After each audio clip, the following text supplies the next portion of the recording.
No episódio de hoje da série O Cinema dos Trapalhões, por quem fez e por quem viu, nosso convidado é Dick Danello, italiano radicado no Brasil. Dick compôs a trilha sonora e atuou em A Ilha dos Paqueras, filme dirigido por Fauzi Mansur. Ele rememora suas histórias com Dedé Santana e Renato Aragão em início de carreira. Confira.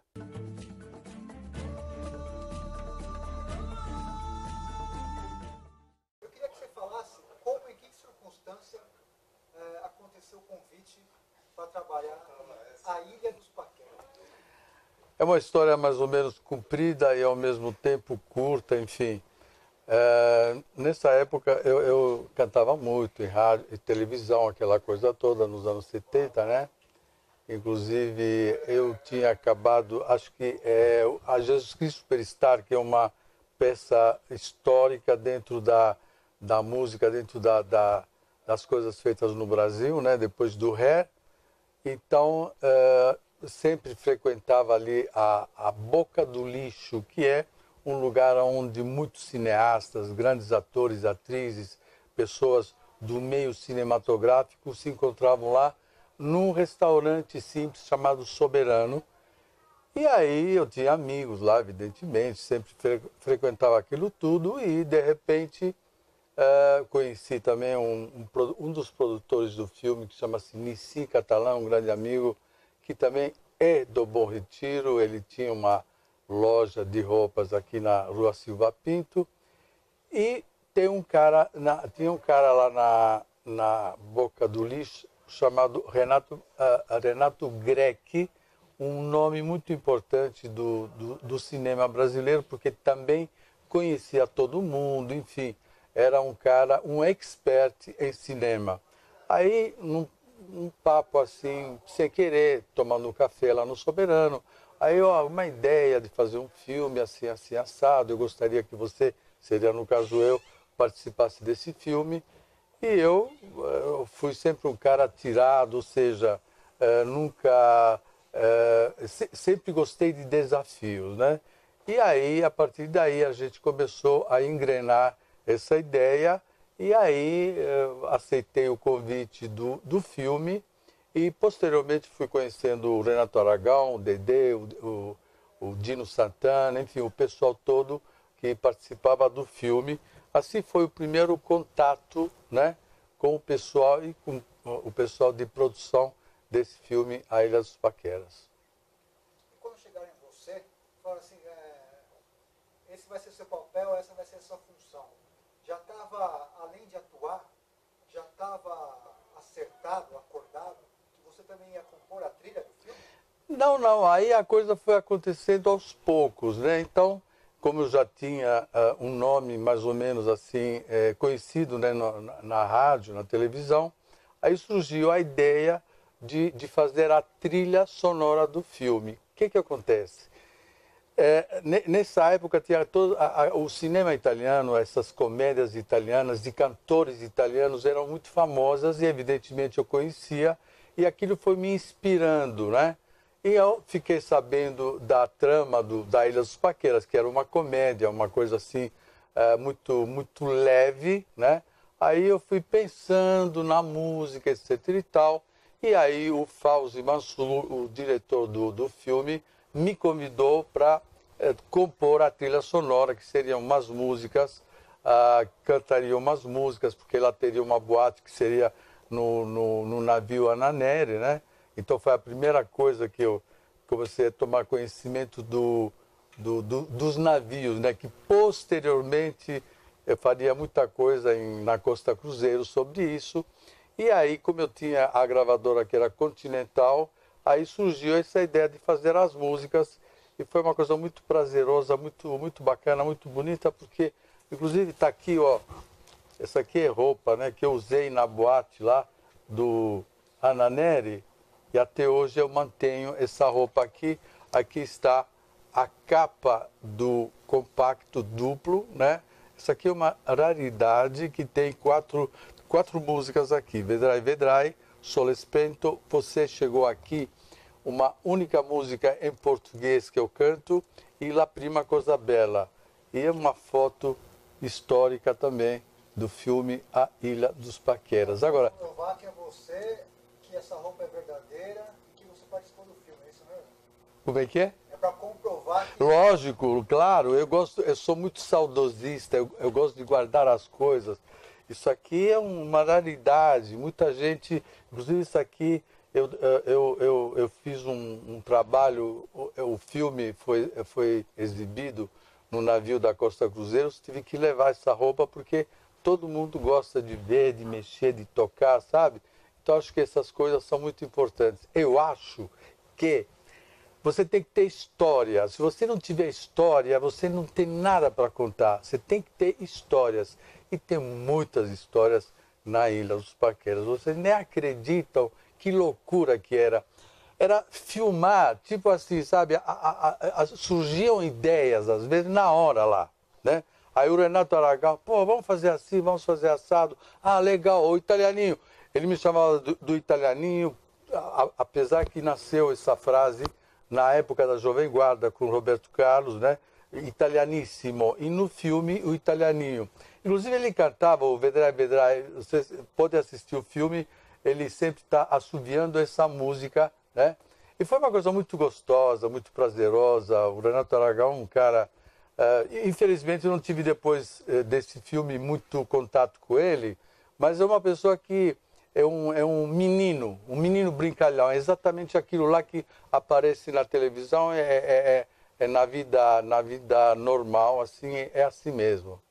Você falou do Fausto Mansur, o Renato Aragão no livro, ele fala que esse foi o único trabalho do Fausto Mansur porque ele achou a direção dele insegura. Uhum. Eles tiveram problemas ali. Claro, claro. Eu queria que você falasse mais a respeito do Fausto e se você chegou a ver isso, assim, que o Fausto e o Renato, eles, de certa forma, se estranharam. Olha, eu acho, na verdade, eu não achava bem isso.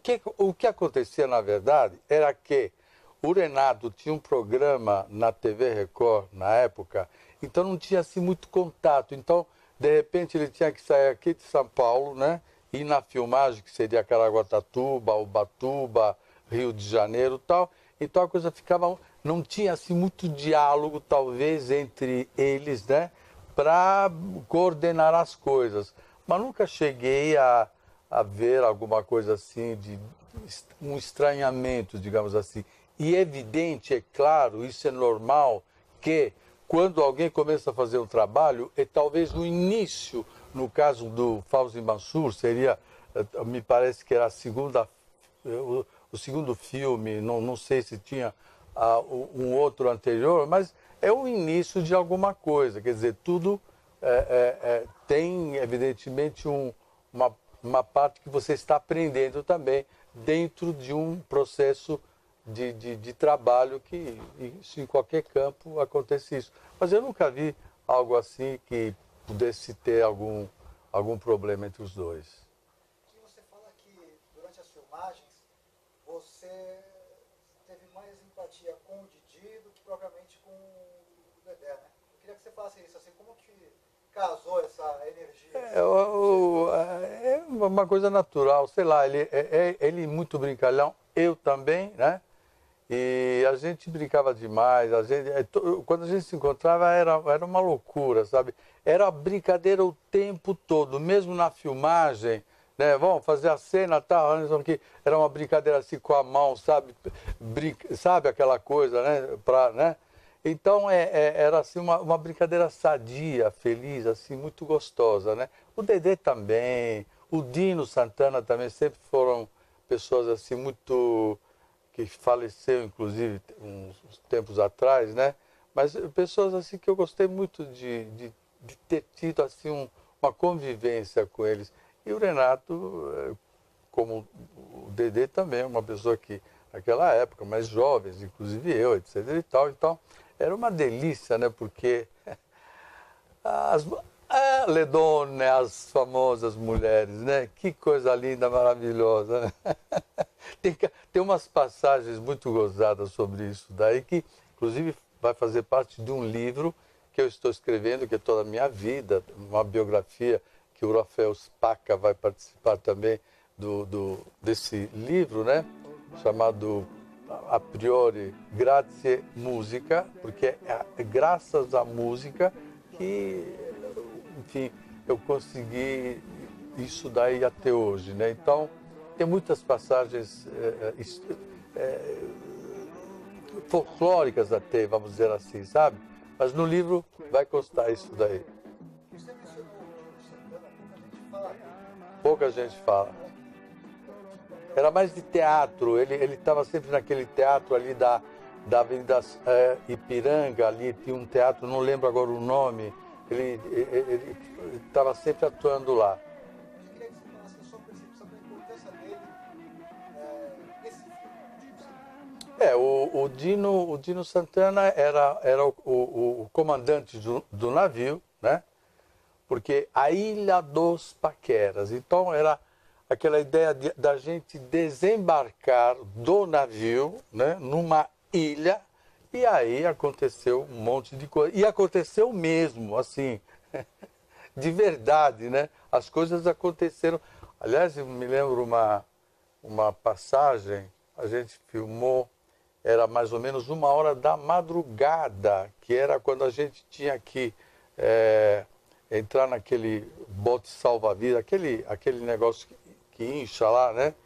E não foi brincadeira fazer aquelas cenas lá naquele horário, e era uma coisa meio perigosíssima, digamos assim, né?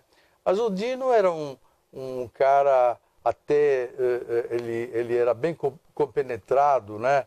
Ele dava até umas dicas para a gente, ó, vamos fazer assim, vamos fazer assado, enfim. Todo mundo, na verdade, participava desse projeto, todo mundo ouvia todo mundo e depois se chegava a uma conclusão e se filmava. Eu acho, sinceramente, que esse filme foi assim um marco muito importante no cinema brasileiro, porque naquela época era mais filmes assim de porno chanchada, aquela coisa toda, né? Esse foi um filme leve, um filme gostoso, que quando estreou aqui em São Paulo foi no Cine Windsor, foi um grande sucesso. Inclusive a música até hoje é muito conhecida por aí. Com essa música eu fui participar de um festival em Piriápolis também, por causa dessa música. Enfim, tem uma história, né? Então, foi muito feliz. Depois dessa trilha sonora, fiz outras trilhas sonoras, inclusive o primeiro filme da Vera Fischer, As Fêmeas também, que eu fiz a trilha sonora, e assim por diante. Enfim, foi um filme que marcou muito a minha carreira como compositor e como ator, né? Você teve alguma preparação especial para trabalhar nesse filme aí das Paqueras? Eu tive porque quando eu participei da peça Jesus Cristo Superstar, uma ópera rock, na época no Teatro Aquários, ali no Bexiga, se inscreveram mais de 5.000 pessoas, né? 5.000 artistas. No fim ficaram 40, 45, não lembro exatamente o número, né? E a gente tinha lá um professor, um teatrólogo russo chamado Eugênio Kuznet. Esse Eugênio Kuznet era o preparador dos atores, das atrizes. Eu aprendi muito com ele, exatamente nessa peça Jesus Cristo Superstar. Então, evidentemente, aquilo você leva depois para outros trabalhos que você faz. Eu tive, sim, nesse sentido, mas não estudei arte, nada disso. Foi ali. Especificamente para esse papel? Não, absolutamente. Era tudo na base Aliás, muita gente que aparecia no filme era aquele, vem cá, estou precisando de você, faz aqui, ó, vai, anda aqui, e pronto, já fazia uma figuração, alguma coisa assim, né? Até porque esse filme é quase você mesmo, né? Sou eu mesmo, e tanto é assim que tem algumas frases que eu falo durante... Todos os atores, as atrizes, elas que dublaram o filme, né? E aí, esse é um detalhe, por exemplo, que eu falava para o Fauzi Mansur. Fauzi, vamos falar uma frase, alguma coisa característica em italiano? Legal, beleza. E aí foi indo também, quer dizer, foi dentro do papel, a gente foi acrescentando coisas, né? Agora, Dick, o que pouca gente sabe é que Pois é. Eu queria que você falasse... E nunca recebi. Como que é isso, assim? Por que você teve 5%? Porque normalmente o pessoal tinha um cachê, né, para fazer o filme. O Renato Aragão acho que tinha uma porcentagem maior. Depois tinha os produtores, alguns atores, eu não sei o Dedê se tinha, mas eu tinha, era o que eu iria ganhar para fazer aquele papel. Aliás, eu vou te falar mais uma coisa. Nessa época eu estava fazendo advocacia em São José dos Campos e por causa desse filme eu perdi um ano, veja bem, porque foi praticamente um mês e meio, algo assim, né? E nessa época perdi porque eu não fiz as provas, aquela coisa toda. Mas se você me perguntar, você está arrependido? Eu vou falar para você, não. Faria tudo de novo a mesma coisa, entendeu? Porque quem viveu, viveu. Quem não viveu, não vai ter mais. Entende? São coisas que acontecem exatamente no momento histórico na vida de um artista, de um ator. Ou você pega ou não tem negócio, sabe? Então, você não pode se arrepender daquilo que você faz. Eu nunca me arrependi daquilo que eu faço. Só para entender direito, você não recebeu um cachê? Não. Você ficou no contrato? 5%. Agora, nunca recebi nada. Ou seja, trabalhei de graça. E também não me arrependo por isso, pelo amor de Deus. Aliás, aconteciam tantas coisas naquela época. Inclusive em programa de televisão, quer dizer, tinha cachê, aí um pagava, o outro não pagava. Era uma coisa meia louca, assim, é. Era assim, quer dizer, era tudo pela arte, vamos dizer assim, sabe? Tudo pela arte. Que lindo, maravilhoso. Só com isso, quer dizer, você ganhando de uma outra forma, não é? Então, porque aí ganhei não sei o quê, direitos autorais, venda de disco, etc. Quer dizer, a coisa, sabe, às vezes não é um cachê de um trabalho que você faz, mas e sim aquilo que essa coisa te dá, né? É um trampolim, né? Para você conseguir outras coisas. Agora, para finalizar, eu queria que você falasse o seguinte: você pegou eles no começo, Renato Aragão e Dedé, Ilha dos Paquetas. Então, uns anos depois, eles viraram um fenômeno na televisão, no cinema, chegaram a ter 6 das 10 maiores bilheterias. Para você, analisando tudo isso, do jeito que você pegou eles no começo e viu essa ascensão, te surpreendeu, não surpreendeu? Como que você viu esse estouro que foi Dedé e... Olha, surpreender não, porque a gente sabe, percebe quando a coisa pode funcionar. E eu sabia que esse tipo de humor, esse tipo de... iria funcionar de alguma maneira, entendeu? Então, não me surpreende. Claro que com